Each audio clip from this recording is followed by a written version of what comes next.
The story opens early in the morning with George and Paige waking up in their quiet home. George steps outside into the yard to pick fruit from the small garden he carefully maintains. But as he glances toward the far side of the property, he sees dozens of zombies crowded against the fence, desperately trying to force their way inside. He then notices a rescue helicopter flying overhead, clearly searching for survivors. Although he should signal them, he deliberately chooses not to, since he's deeply attached to his isolated lifestyle. He prefers staying locked inside with Paige, convinced that their house is the safest place to be. When emergency teams broadcast warnings that the infection has overtaken the city, he hides the message from his wife instead of telling her. Unlike George, Paige feels suffocated and restless. She wants to leave, but George refuses to even consider it. Once a passionate and talented artist, she has now lost her creative spark and motivation. One day, George spots a bottle of wine lying in the street just beyond the fence. He grabs a stick and tries to hook it and drag it closer, but the stick isn't long enough. Frustrated, he considers climbing over the fence and quickly grabbing it before the zombies notice. He starts to climb, but hesitates midway, imagining himself falling into their grasp. Fear overtakes him and he climbs back down. He then looks through a window toward his neighbor Mark's house and realizes that Mark has also turned into a zombie. Horrified at the thought of having to confront or kill him, George rushes to secure the doors and windows. Back inside, Paige snaps at him in frustration, reminding him they've been trapped inside for 3 weeks and their food and water supplies are nearly gone. When they hear a helicopter overhead, Paige rushes outside waving a red flag, desperately trying to get the pilot's attention. But the helicopter passes without noticing her. Overwhelmed, Paige breaks down in tears, telling George she feels dead inside. He tries to comfort her, explaining that he once felt that way too, but now believes their life is fine. They are cut off from society, no neighbors, no relatives, no children, no bills, no jobs, and no transportation problems. To him, this isolation is peaceful. Paige stares at him silently, as she cannot imagine anyone being truly happy while surrounded by zombies. Their discussion is cut short by noises outside. George grabs his sword and goes out to kill a few approaching zombies. Though he does it, he is visibly disturbed. He wants to protect their home, but does not enjoy killing. Later that night, he distracts himself by playing cards with Paige, acting as if nothing happened before they go to bed. The following day, George decides to retrieve the wine bottles lying outside the fence. He puts on heavy protective clothing to prevent bites, grabs a bag, and climbs over the fence. Near the bottles, he notices a zombie standing beside his bicycle, staring at him as if preparing to attack. George quickly gathers several bottles and stuffs them into his bag. Suddenly, another zombie lunges at him, and George reacts quickly and kills it with his blade. As he catches his breath, he notices a man standing at a distance, watching him. Strangely, the man does not look like a zombie. He appears fully human.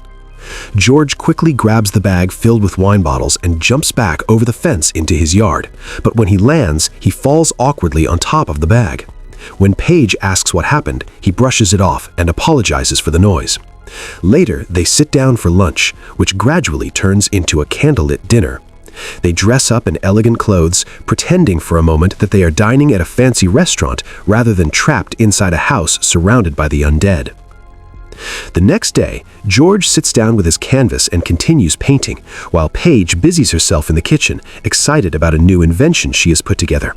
She proudly presents it to him, but his reaction is lukewarm and unimpressed. Already feeling insecure, Paige destroys her own creation and throws it into the trash. When she steps outside to dump it, she notices something strange about the garbage bin, which hasn't been emptied in 3 weeks.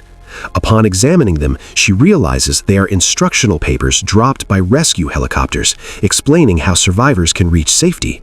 It becomes clear that George had been secretly collecting them and hiding them from her. At that very moment, a zombie manages to climb over the fence and attacks her in the yard. She screams for George, but he cannot hear her because he is inside painting with headphones on.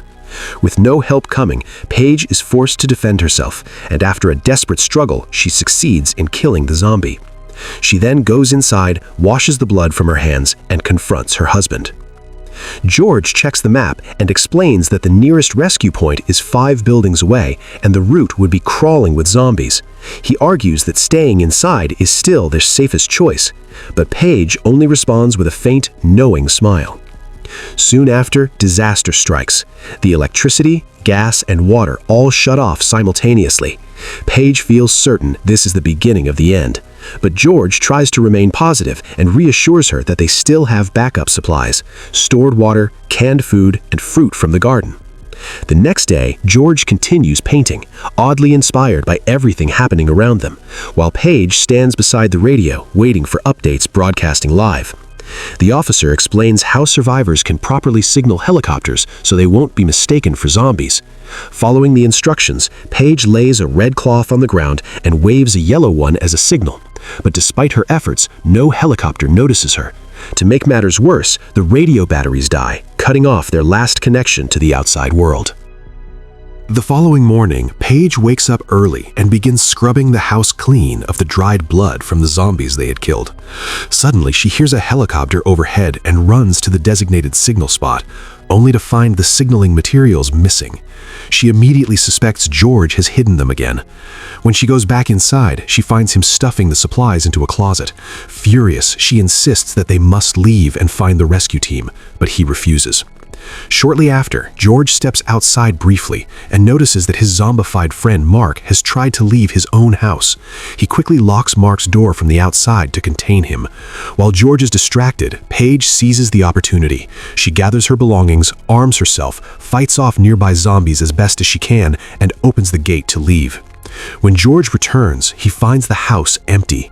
Suddenly, Paige bursts back in, gripping a hammer and warning him that zombies have entered the house and are everywhere. George grabs a weapon, and together they carefully approach the door, only to find a large group of zombies pressing against it. One zombie lunges at George, and he is forced to stab it in the head to save himself. Afterward, he turns to Paige and urgently says they need to escape immediately. But then he notices Paige has been bitten on the shoulder. The wound means she will inevitably turn into a zombie, and once she does, her first instinct will be to attack him. George tries to convince her that it's only a scratch and that the vaccine will cure her. However, Paige begins to feel intense pain and a burning sensation spreading through her body. Through tears, she apologizes for any pain she caused him and tells him she loves him.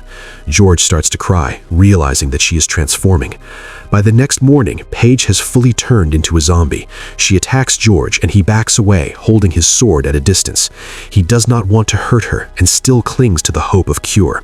He attempts to flee the house, but they are surrounded on all sides. When Paige attacks again, George is forced, against his will, to kill her with his sword. Almost immediately afterward, the front door suddenly opens from the outside. A woman enters, accompanied by the same man George had previously seen watching him. At first, George believes they are part of the rescue team, but he quickly realizes they are criminals. The woman recognizes that George is not infected, yet she coldly shoots him in the head anyway, killing him beside his wife.